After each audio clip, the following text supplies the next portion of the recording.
Mommy, quit now. Mommy, go. Good morning.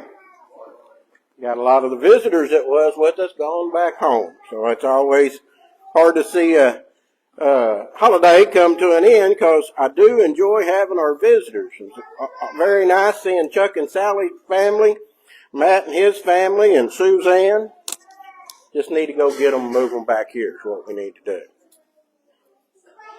Got a lesson prepared for you this morning. Let me get myself all situated here. You know, on occasion, we need to kind of get a nudge, you might say, to get us back to thinking maybe a little bit different. Maybe use a little bit of a different technique in our teaching. And actually this morning, I didn't prepare the lesson, but my intention was to prepare a lesson that had to do with hell. The place, hell.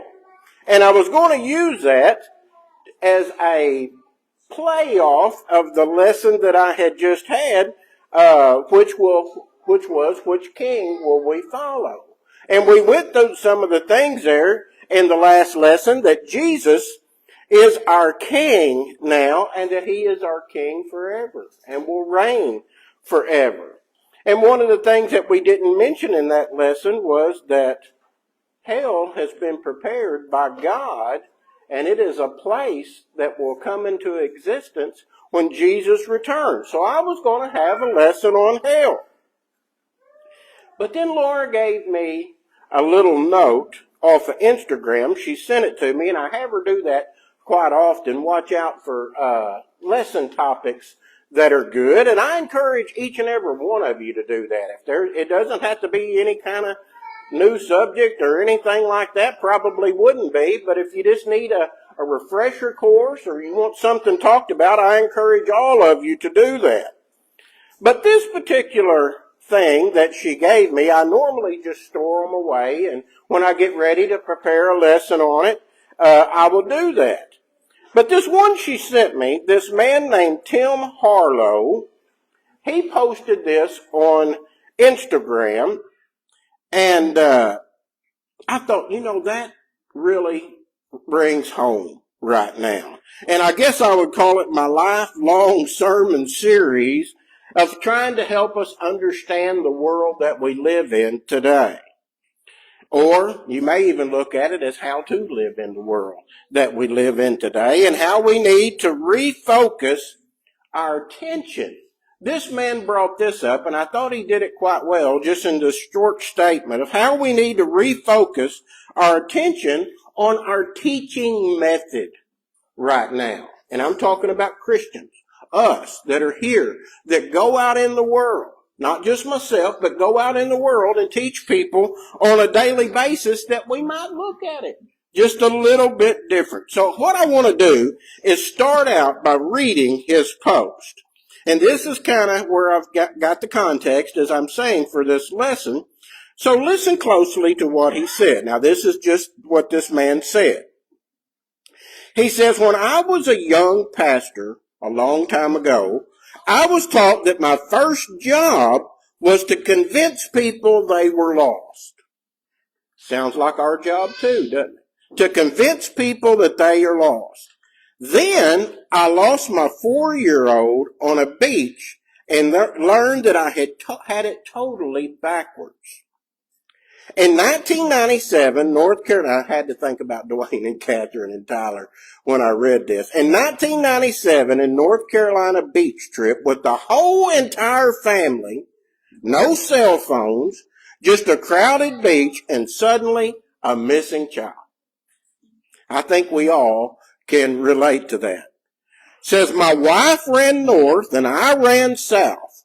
And when I say I ran, I mean I dropped to that hard-packed strip by the water and moved faster than I knew I could. Then I saw her, finally, wandering in and out between strangers. The second she saw me, she burst into tears. I didn't need a megaphone to call her. I didn't need to convince her of anything. she already knew she was lost. So I picked her up, put her on my shoulders, and ran back the other way because her mom was still out there dying inside, not knowing her daughter was safe. And that's the part we forget. Finding people is only half of it. Then you have to carry them home. I think about that every time we talk about teaching people. Sometimes we act like our first job is convincing people they are lost. But most people already know something isn't right. They've known it for a while. What if they're not waiting for an argument to break out? What if they are just longing for someone to run toward them with good news? Deep down, most people already know the world is broken. And most of us know we're not exactly helping with our teaching methods.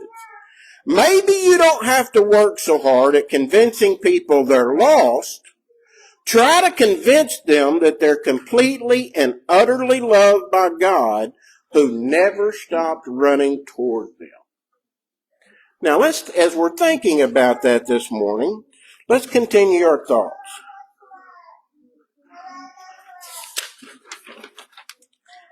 As you all know, I have mentioned in several of my sermons here lately that there seems to be some changes going on in our present world. And as I put this lesson together, it amazed me how much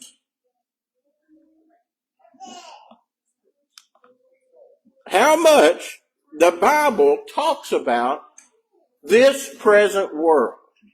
I'm not talking about this one that me and you live in.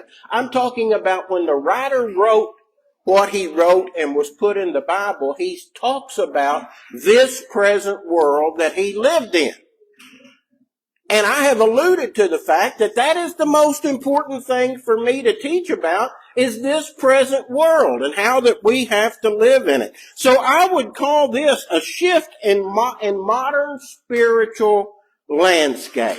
That's what we're seeing. Now let me clarify that. If you will think about it, and those of you that are older and can think back 50 years, say, or even less, but think back about as far as you can, for decades, people have felt secure, haven't we? We have felt secure. Now, I'm talking in generality. You know, there's extremes to everything, but in general, we have felt pretty secure. We have even felt pretty moral. We all knew we made mistakes and that sin was in the world, but we really felt pretty moral, if we be honest with ourselves, if we can set different levels of morality. We felt self-confident, didn't we? We felt self-confident in things, confident in our country. We have felt confident in our leaders. We even felt confident in our surrounding reality of things as we saw it. Now, what do I mean by that? I mean that as we looked at things in the world, the reality of the world, we felt pretty confident that what we were seeing is what is going on. You know, people would tell us something, we pretty well believed that and felt confident in it. At least some of us did. Now, you can see that in times of that, where people felt pretty confident in all these things, our approach to teaching people would be to show them that they were lost. That would be what we need to do. Because of all this confidence that they had in their lives and the things that surrounded them, they need to be told, hey, there's something else that you're not thinking about, and that is the fact that you were lost spiritually. So that was our lead-in a lot of times, to help people. Well, I think the world has changed some. At least something needs to be added to what we are teaching. Maybe a different way in to a conversation. Convincing a people that they needed a Savior, that was our goal.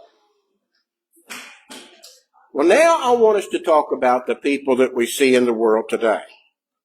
I really feel like the people today are aware that the world is broken. Are you convinced of that too? I think people in the world today look at the world and they think, we got a problem. I know I hear it a lot. We got a problem in the world today. And I think people are hyper aware of their own brokenness. You can't turn on the television. You can't look online on your phone. You can't talk out in the public without somebody saying something is off. I feel off of where I have been. Now, you may feel that way yourself, and you may not. I'm not arguing that point. I'm talking about that is what the world is talking about. Anxiety rates are skyrocketing. Skyrocketing. Everybody has anxiety. I'm not talking about that it hasn't always existed. It has. But I'm talking about it seems to be escalating. Here's what we hear people say and seems to be rampant out in the world. I don't know what to believe. I don't know who to believe. Are you all hearing that? It used to be that we thought we just couldn't always trust what people said, right? I mean, I grew up, my mother telling me, you can't believe everything everybody tells you. I'm sure each one of you had that. But you know what? The state we live in is the show me state. That was our inclination when something was proved to us. Show me. Doesn't work anymore. People can show you. You can't believe what you see anymore. You can't believe what you hear for sure, and you can't believe what you see. You can't believe what people are showing you in their lives. People are living false lives. These things are happening and other people are seeing it everywhere. As we said in the lesson last week in 2 Peter 2 and verse 19, it exposes this idea pretty good for us, so it's nothing new. 2 Peter 2 and verse 19 talks about they promise you freedom, but they themselves are slaves to corruption. I believe that involves our leaders, but I don't believe that's all it involves. I believe a lot of people during these years of comfort, I will call them, were showing us our lives and it wasn't reality. The reality was exactly what the Bible told us would be going on. They were promising us freedom, and that comes in many different forms, and themselves were slaves of corruption. People now know they are lost in the jungle, I believe. They know they are lost in this jungle, as a book was once written about the world. They may not need another lesson on how dark the jungle is. May not be what the world needs now. It may that they need to know, where can I get in the light? I think the insight of this man Harlow's post screams of today. I think that's why he wrote it. If you haven't heard this, you will. You will hear it. People everywhere are saying that we are living in a time of awakening. Have you heard that? Have you heard that people are saying we are living in a time of awakening? More and more people are realizing that they are spiritually homeless. I truly believe that. And folks, that is important. I think ever since the Charlie Kirk assassination and all the things that are going on, people see themselves as spiritually homeless. They don't know where to turn to. They don't know what to do. They don't know where to go. Therefore, teaching them the way home is infinitely more critical than convincing them they are lost. I think more and more people are like the little girl on the beach. The dad didn't have to holler to her as she's wandering in and out of these strangers. Hey, honey, you're lost. She knew she was lost. She needed somebody to run to her and pick her up and take her home. I think the teaching message should utilize what our friends, our family, our acquaintances need at a specific time, don't you? We don't need to teach somebody what they already know. We need to teach them what they don't know. And that will lead to teaching them more deeply what they do know, or at least what they suspect. And that is why I changed my lesson away from hell this morning. I thought, how much more of a lesson could I be having on how dark the jungle is than a lesson on hell? Now, is a lesson on hell important? Sure it is. A lesson on hell is important. But it is important that we address what is going on today and is perceived by the public of an awakening. Maybe at this time, we learn to adopt Jesus' reasoning for coming into this world. Now, I want you to listen to this. Jesus' reason for coming into this world and what he said. Jesus did not come into this world to condemn it. He did not come into this world to condemn it, but to rescue it. And that's exactly what we're saying here right now. Yes, we need to know about hell, but we need to know the way home. And Jesus said, I didn't come into this world to beat them down with hell, hell, hell. I come into this world to show them the way home. And that's exactly what we need to be doing. And do you think that it was a time of awakening when Jesus was walking on this earth? I think it was the biggest time that there's been in history. Here are these Jews who thought they were going to have this kingdom on earth. They were God's chosen people, and they were being told the truth. Here were all these Gentiles who had just heard hearsay almost of what the truth was, and they were being told the truth. You think that was a time of awakening? You bet you it was. You think people were walking around then and saying, boy, it seems like people are waking up. You bet you they were. Jesus did not come into this world to condemn it, but he came into this world to rescue it. The people that I said that are spiritually hungry is another way to put it. They are also, that makes them spiritually homeless. Have you talked to many people that say, I don't know what to believe, I don't know what church to go to? It's really nothing new, but I think it's more rampant. People don't know what to believe. And here is what I think have gotten them into that condition, and maybe some of us. When people realize that their coping mechanisms aren't working, that's when they find themselves in this condition. What I mean their coping mechanisms aren't working. The things of this world that we all had some degree of faith in, and I'm not saying all is lost. I'm not saying that all is lost in the world, but I'm going to tell you what, all is vanity is really ringing louder and louder and louder. And I don't think that's just to the Christian. I think people are losing confidence in everything they see around them. And we need to realize that as teachers. We need to realize that.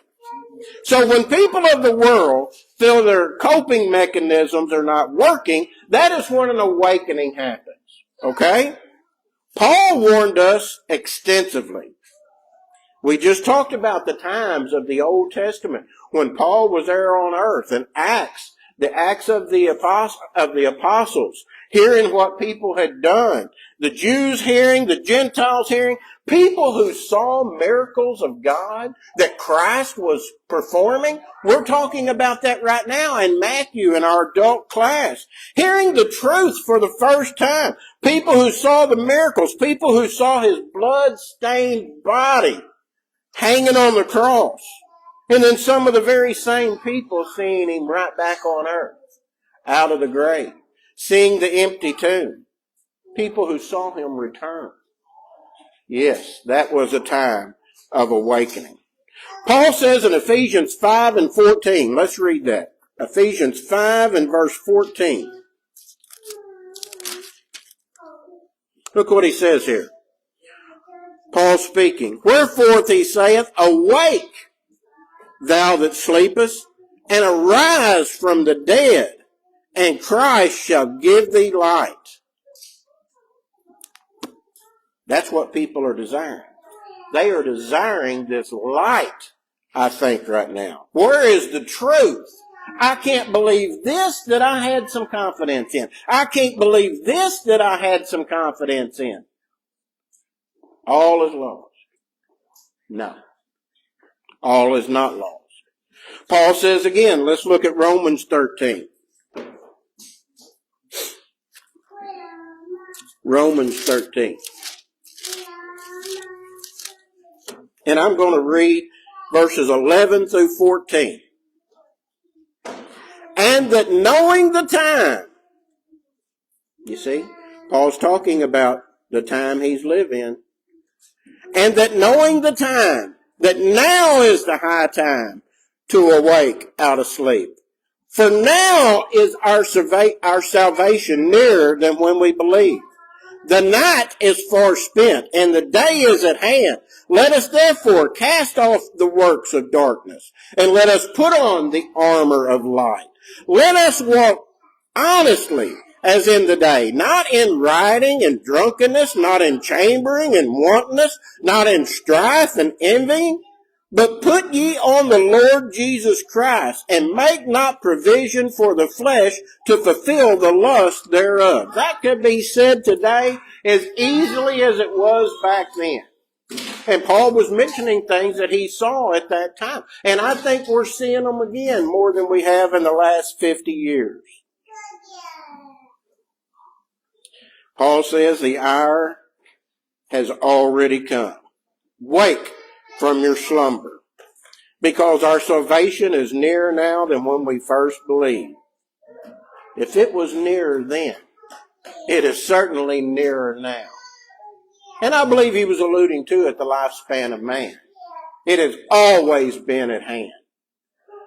But the end is certainly near now of this world than it was back then. That only makes common sense. You know what a lot of the world is realizing right now? Not only that they are spiritually homeless, that they don't know where to yield their spirit, to what doctrine to yield their spirit, to what denomination to give their spirit over to. Not only that, but the world is realizing that they are living in a pig pen. How do you feel about that? All the things that you hear that have gone on and going on. You feel like you live in a pig pen? I do. Is that new? Does that sound familiar? What about the prodigal son? When he opened his eyes, when he had his awakening, what did he see? He found himself in a pig pen. And I think that's what God is telling us. It's not about being in the pig pen. Yes, the prodigal son, he was in knee-deep in mud in the pig pen. He smelled the terrible odor from the hogs. He felt the damp, slick stickiness of the mud. And he felt it so bad that he realized, I'm fixing to eat with the pigs. That's where we are today. The world just realized, I'm living in a pig pen. We need to open our eyes. And we need to have the same idea that the prodigal son had. And what did he think he needed to do? I need to go back to my father. Now, fortunately, he knew the way. He knew the way back home to his earthly home. But that's not what the story's teaching. You see, Jesus was here to rescue the world, to show us, hey, I am the way. But I got to go home. So I'm going to leave Christians to be the GPS for the world. Show the people the way home. Don't just tell them that they are lost. And certainly don't give them directions like we do when somebody pulls up and rolls the window down. And we say, yeah, go down this road here, be the second gravel on the right, and then take it for about a quarter-mile and turn where the old church used to be, and you'll be... A lot of times that's what we do. We hear somebody say something and we say, well, I'm going to tell you right now, hell sure is going to be hot. I know, hell's going to be hot. It's got its place. It's got its time. Absolutely, we need to talk about hell. But we can also say, as a Christian leader and a Christian teacher, come on, I know the way home. I know the way home. I know where this is not the way that it's always going to be. We have to get to the spiritually homeless. You see, the prodigal son, he didn't have to be told he was lost, did he? When he smelled that mud and he was thinking about tasting those things the pigs was eating, he knew he was lost. But he had to go home. The people of the world may be the same as Thomas, as was read this morning, as Aaron read to us. You know, Thomas, we call him Doubting Thomas, right? He was always doubting, we say. But the most similar thing that I think the world has today to Thomas is found in John 14, verses 5 through 6. And that is in the reading there where Thomas said to Christ, Lord, we do not know where you are going. How can we know the way? And what did Jesus say? I am the way. I am the way. I know where you need to go. This is where the Christian comes into play. Jesus, like I said, has gone home to be with the Father, preparing a place for you, as read this morning. Jesus says, I am the way, the truth, and the life, and no one comes to the Father except through me. That's how we need to tell the people. The story of the prodigal son, the statement by Thomas, both ring so appropriate in today's world. Yes, I'll say it one more time, because I don't want to be misunderstood. A lesson on hell is important, and you will still get to hear it. I still plan to prepare that lesson sometime when I feel it is appropriate. But folks, we know the way home. We know the way home. So I have a question for all the Christians here this morning. Can you say, follow me? Can you go out into the world and you see someone say, man, I don't know who to trust. I don't know who to believe. I don't know what to do. Can you look them in the eye and say, follow me? Follow me. When we show them the way, when we can tell them what to expect, that's us picking them up and carrying them home. You see, we can't just tell them the way. We have to show them the way. And that's by how we live. We can't just tell them where it is. That's going to sound like the old gravel road and turn where the church used to be. When we tell them we know how to get home, they have to look at us and think, that fella, that lady's living different. I believe they know how to get home. And that's what Christ told us to do. If you are here this morning, don't be caught asleep. We can't be caught asleep. Wake up.